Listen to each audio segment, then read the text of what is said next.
அனைவருக்கும் வணக்கம். நான் உங்கள் நண்பன் இளங்கோ. நம்ம இப்போ சின்ன சேலத்துல இருந்து கள்ளக்குறிச்சியை நோக்கி போயிட்டுருக்கிறோம். அதாவது நம்ம சின்ன சேலத்துல இருந்து கள்ளக்குறிச்சி வரைக்கும் நடந்துட்டு இருக்கிற புதிய ரயில்வே இருப்பு பாதை அந்த பணிகள் பத்தின பதிவு தான் இந்த பதிவில நம்ம பார்க்க போறோம். நான் இளங்கோ. ரொம்ப நாள் கழிச்சு இந்த பதிவுல உங்கள சந்திக்கிறதுல மகிழ்ச்சி அடைகிறேன். ஒரு அழகான ரயில்வே ட்ராக் பத்தின ஒரு பதிவு பார்க்க வந்திருக்கிறேன். உங்க எல்லாத்தையும் நான் மீண்டும் ஒரு முறையாக வரவேற்கிறேன். கள்ளக்குறிச்சி மாவட்டம், அதாவது இது முதல்ல கள்ளக்குறிச்சின்றது விழுப்புரம் மாவட்டத்தோட இருந்தது. ஒரு 4, 5 ஆண்டுகளுக்கு பக்கமா இருக்கும்னு நினைக்கிறேன். விழுப்புரத்துலேருந்து தனி மாவட்டமா பிரிச்சு கள்ளக்குறிச்சி மாவட்டமாக போயிட்டுருக்குது. இப்போ நம்ம சின்ன சேலம் ரயில்வே ஸ்டேஷன்ல தான் இருக்கிறோம். இந்த ரயில்வே ஸ்டேஷன முன்னாடி பார்த்துருப்பீங்கன்னு நினைக்கிறேன். அந்த புதுசா ஒரு ஆர்ச் கட்டிட்டு இருக்காங்க. பார்க்கிங் எல்லாம் கட்டிட்டு இருக்காங்க. அதுக்கப்புறம் இந்தாண்ட உள்ள போற நுழைவாயிலும் பார்த்தீங்கன்னா, பிரம்மாண்டமான விதத்துல தயாராகிட்டு இருக்குது. இந்த சின்ன சேலம் ரயில்வே ஸ்டேஷன்ல இருந்து கள்ளக்குறிச்சி போகிற ட்ராக்கு கிட்டத்தட்ட இங்கே ஸ்டேஷனுக்கு கிட்டே இருந்தே தான் ஆரம்பிக்குது.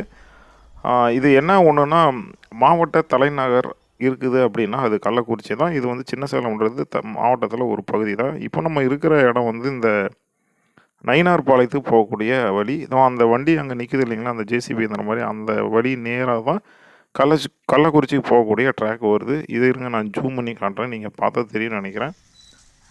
அங்கே தெரியுது பார்த்தீங்களா? இதுதான் அந்த கள்ளக்குறிச்சி போகக்கூடிய புதிய ட்ராக்கு. அந்தாண்ட வலதுபுறத்தில் இருக்கிறது விருதாசலம் போகக்கூடிய பழைய ரயில்வே ட்ராக்கு. சரிங்களா? இதுதான் புதிய ரயில்வே ட்ராக்கு. இந்த நேருக்கு தான் வருது. இந்த ஆர்ச்சும் பார்த்தீங்க அப்படின்னா, அந்த ரயில்வே கேட்டுக்கிட்டேயும் கொஞ்சம் வேலை ஆகிட்டு இருக்குது. விரிவுபடுத்துகிற பணிகள் தொடர்ந்து நடந்து வந்துட்டு இருக்குது. இந்த இடத்துல பார்த்தீங்கன்னா, ஏற்கனவே அங்கே விருதாசலம் போகிற ரயில்வே ட்ராக் அடியில் ஒரு கீழே தரைவழி பாலம் ஒன்று இருக்குது. தற்பொழுது இந்த கள்ளக்குறிச்சி ரோடு இந்த இடத்துல திரும்பவும் இருக்கிறதுனால அந்த தரைவழி பாலத்தை கொஞ்சம் நீளம் பண்ணி இந்த ட்ராக் மேலே போகிற மாதிரி போட்டிருக்காங்க. வாங்க நம்ம அந்த ட்ராக் மேலே ஏறி பார்க்கலாம். அழகான படிகள்லாம் போட்டு வச்சுருக்காங்க பாருங்கள் மேலே ஏறுறதுக்கு. ஆனால் ரயில் விட்டதுக்கப்புறம் யாரும் ட்ராக் மேலே போகாதீங்க, அது ஒரு தவறான போக்கு. கொஞ்ச நாளைக்கு முன்னாடி கூட பார்த்தீங்கன்னா, இந்த ஏத்தாப்பூர் பகுதின்னு நினைக்கிறேன், இந்த ஒரு வாரம் 10 நாள் கிட்ட பசங்க யாரோ 2 பேர் மொபைலில் வீடியோ கேம் விளையாட்டே வந்திருக்கிறாங்க. பேசஞ்சர் ட்ரெயின் வந்து மோதி விபத்தாயிருக்குதுன்னு சொன்னாங்க. நான் பார்க்கல, கேள்விப்பட்டேன், சொல்கிறேன். ரயில்வே ட்ராக் மேலே கண்டிப்பாக கவனக்குறைவாக நடக்காதீங்க, அது மிகவும் ஆபத்தானது. நான் இந்த பதிவு எடுக்கிறதுக்காக மட்டும்தான் வந்திருக்கிறேன். இதுதான் அந்த கள்ளக்குறிச்சி போகக்கூடிய புதிய ரயில்வே வழித்தடம். பாருங்கள் எவ்வளோ அழகாக இருக்குது. அந்த கல்லெல்லாம் பார்க்கும்போது வெள்ளை பளபளன்னு இருக்குது. அப்படியே அந்த ட்ராக் பார்க்கும்போது ஒரு ஆசையாக இருக்குது. எப்படா அந்த வண்டியில் இந்த வழியில் எப்போ ரயில் விடுவாங்க, நம்ம அதில் பயணிக்கலான்ற ஒரு ஆசை இருக்குது. இந்தியா வந்து வெள்ளைக்காரர்களிடம் விடுதலையாகி கிட்டத்தட்ட ஒரு 75 ஆண்டுகளுக்கு மேலே ஆயிடுச்சு. ஆனாலும் நம்ம கள்ளக்குறிச்சிக்கு இது வரைக்கும் ரயில் வண்டி விடாமல் இருந்தாங்க. இவ்வளோ நாள் கழித்து இப்போ தான் கள்ளக்குறிச்சிக்கு ரயில் வண்டியே வரப்போகுது. பாருங்கள் அந்தளவுக்கு நம்ம எந்த அளவுக்கு டெவலப் ஆகிட்டு இருக்கிறோன்னு. சரிங்களா? சரி, விஷயம் பார்ப்போம். கள்ளக்குறிச்சி மாவட்டம் தனியாக பிரிஞ்சதுக்கப்புறம் கள்ளக்குறிச்சி மாவட்டத்தில் நிறைய வளர்ச்சி பணிகள், மேம்பாட்டு பணிகள், உள்கட்டமைப்பு வசதிகள் அப்படின்னு சொல்லிட்டு தமிழ்நாடு அரசு அப்புறம் மாவட்ட நிர்வாகத்தின் சார்பாக செஞ்சு வந்துட்டுருக்குறாங்க. மாவட்டம் இருக்குது அப்படின்னா கண்டிப்பாக அந்த இடத்துல ஒரு ரயில்வே ஸ்டேஷனும் இருக்கணும், மக்கள் வந்து போகிற அளவுக்கு. ஏன்னா மக்கள் தொகையை கணக்கு வச்சு தான் மாவட்டங்களை வந்து பிரிப்பாங்க. அப்படி மக்கள் தொகை நிறைய இருக்கும் பொழுது கண்டிப்பாக அந்த இடத்துல ரயில்வே ஸ்டேஷன் இருக்கணும். ஆனால் நம்ம கள்ளக்குறிச்சியில் இது வரைக்கும் ரயில்வே ஸ்டேஷன் கிடையாது.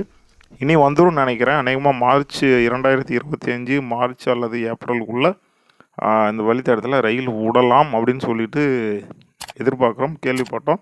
அது இப்போதைக்கு கன்ஃபார்ம் சொல்ல முடியாது. ஏன்னா நிறைய இடங்களில் ட்ராக் கிட்டத்தட்ட அவங்க பார்க்குற இல்லைங்களா போட்டாங்க, ஒரு சில இடங்களில் போடாமல் இருக்கிறாங்க. இப்போ நம்ம கனியமூர் அப்படின்னு சொல்லிட்டு ஒரு இடத்துல இந்த ட்ராக் நடந்து வந்துட்டுருக்கிற பணிகள் பார்த்தீங்கன்னா இதுதான் பார்க்க போகிறோம். இதோ பாருங்கள் தெரியுது, அங்கேருந்து வர்றது தான் கள்ளக்குறிச்சி. இப்படியே நேராக போனோம்னா கள்ளக்குறிச்சிக்கு இது மன்னிக்கணும், சின்ன சேலத்துக்கு போயிடலாம். சின்ன சேலத்துலேருந்து வந்து இதோ இந்த வழி இருக்கு இல்லைங்களா, இதில் நேராக போனால் கள்ளக்குறிச்சி. அது நேராக போனோம்னா கன்னியாகுமரி ஊருக்குள்ளே போயிடும். இந்த இடத்துல ஏன் விட்டு வச்சுருக்காங்க அப்படின்னு சொல்லிட்டு நீங்கள் நினைக்கலாம். தரைவழி பாலம் அமைக்கக்கூடிய பணிகள் வந்து இன்னும் ஆரம்பிக்காமல் இருக்கிறாங்க. ஏன் அப்படின்னா, உயர்மட்ட மேம்பாலம் வந்து அமைக்க முடியாது. ஏன்னா அதுக்கு நிறைய பொருட்செலவு இருக்குது. அதே மாதிரி உயர்மட்ட மேம்பாலம் அமைக்கணும் அப்படின்னா ரொம்ப தூரத்துக்கு எடுத்துகிட்டு போகணும், அது செலவும் அதிகம். 2வது நிலகம் வந்து நிறைய கையகப்படுத்தணும்.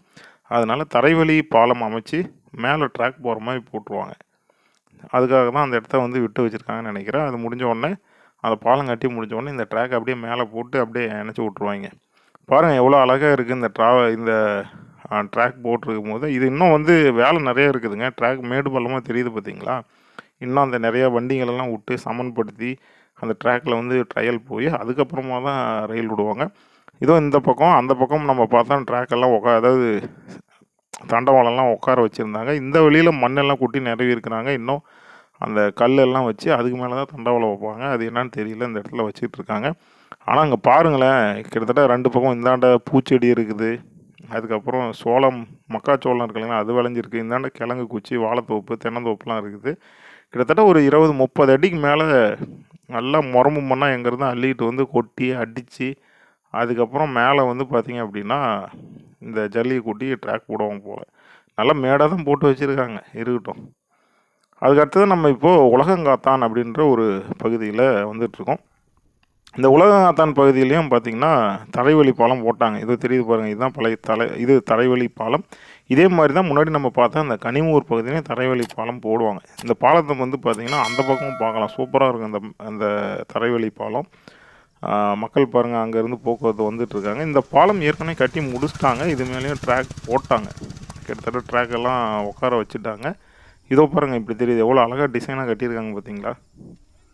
மேலே வந்து கூடாரம் போடுவாங்க. ஏன் அப்படின்னா மழை பெஞ்சுன்னா தண்ணி நிறைய போய் உள்ளே லாக் ஆகிடக்கூடாது இல்லைங்களா, அதனால் ட்ராக் போடுவாங்க. இது ஷீட்டு போட்டு அந்த கூடாரம் மாதிரி போடுவாங்க. அதே போல் இந்த அண்டர் கிரவுண்டு இருக்குது இல்லைங்களா, அதுலேருந்து மழை தண்ணி பேஞ்சு நின்றுச்சுன்னா அதை வெளியே எடுத்து விட்றதுக்கு ஒரு சின்ன கிணறு மாதிரி வெட்டி அதிலேருந்து மோட்டரை வச்சு அதிலேருந்து இழுத்து விட்றதுக்கு உண்டான ஒரு வசதிகளும் இந்த இடத்துல செஞ்சிட்ருக்குறாங்க. ஆமாம், அதுவும் வந்து மழை காலங்களில் தண்ணீர் அந்த பாலத்துக்கு அடியில் மக்கள் பயணிக்கிறதுக்கு வசதியாக இருக்கும். ஏன்னா தண்ணி நின்றுச்சுன்னா பயணிக்க முடியாது இல்லைங்களா, அதுக்காக. பாருங்கள், இதுதான் நேராக கள்ளக்குறிச்சிக்கு போகிற சைடு. இப்போ நம்ம இந்த ரூட்டு தான். இதில் நேராக போனோம்னா கள்ளக்குறிச்சிக்கு போகலாம். இதில் அப்படியே ரிவர்ஸ் பின்னாடி போனோம் அப்படின்னா சின்ன சேலம். இப்போ நம்ம ட்ராவல் பண்ணுற சைடு வந்து சின்ன சேலத்துலேருந்து கள்ளக்குறிச்சி நோக்கி பயணிட்டுருக்குறோம். இது பார்க்கும்போது எனக்கு மறுபடியும் என்ன தோணுது அப்படின்னா, எப்படா இந்த வண்டியில் ரயில் விடுவாங்க, நம்ம எப்படா இதில் பயணிப்போம் அப்படின்ற ஒரு ஆர்வம் இன்னும் அதிகமாக இருக்குது. இப்போ நம்ம இருக்கிற இடம் கள்ளக்குறிச்சிக்கு முன்னாடி இருக்கக்கூடிய அந்த தச்சூர் அப்படின்னு சொல்லிட்டு ஒரு இடத்துல, பொற்படாக்குறிச்சி அப்படின்னு சொல்லிட்டு ஒரு வழியில் அந்த தச்சூர் ஏரிக்கு கொஞ்சம் முன்னாடி பக்கத்தில் தான் நம்ம இருக்கிறோம். இதோ அந்த பனைமரம்லாம் வெட்டி இருக்கு இல்லைங்களா, இந்த வழியில் தான் அந்த ரயில்வே ட்ராக் வந்து வரப்போகுது. அந்த இடத்துல இன்னும் வேலை ஆரம்பிக்கல. இதோ இங்கே ஆரம்பிச்சிருக்காங்க. இந்த மேம்பாலம், ஒரு சின்ன பாலம், ஒரு வாய்க்கால் போகிறதுக்கு பாலம் மாதிரி கட்டி விட்ருக்குறாங்க. இதோ தெரியுது பாருங்கள், இந்த பகுதியில் தான் கள்ளக்குறிச்சிக்கு நேராக போனோம்னா இந்த வழியில் போயிடும். அங்கே ஜல்லி இருக்குது இல்லைங்களா, அந்த இடத்துல ஒரு மேம்பாலம் கட்டிகிட்டு இருக்கிறாங்க. மேம்பாலம்ல ஒரு சின்ன பாலம் வந்து கட்டிகிட்டு இருக்கிறாங்க. வாய்க்காலாக, ஆமாம், அந்த ஏரிக்கு போகிற வழின்னு நினைக்கிறேன். அந்த இடத்துல ஒரு வாய்க்கால் கட்டிகிட்டு இருக்காங்க.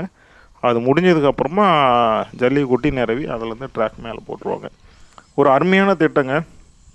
சின்ன சேலத்துலேருந்து கள்ளக்குறிச்சி வரைக்கும் வரக்கூடிய இந்த ரயில்வே பாதை பணிகளை பற்றி தான் இந்த பதிவில் நம்ம பார்த்தோம்.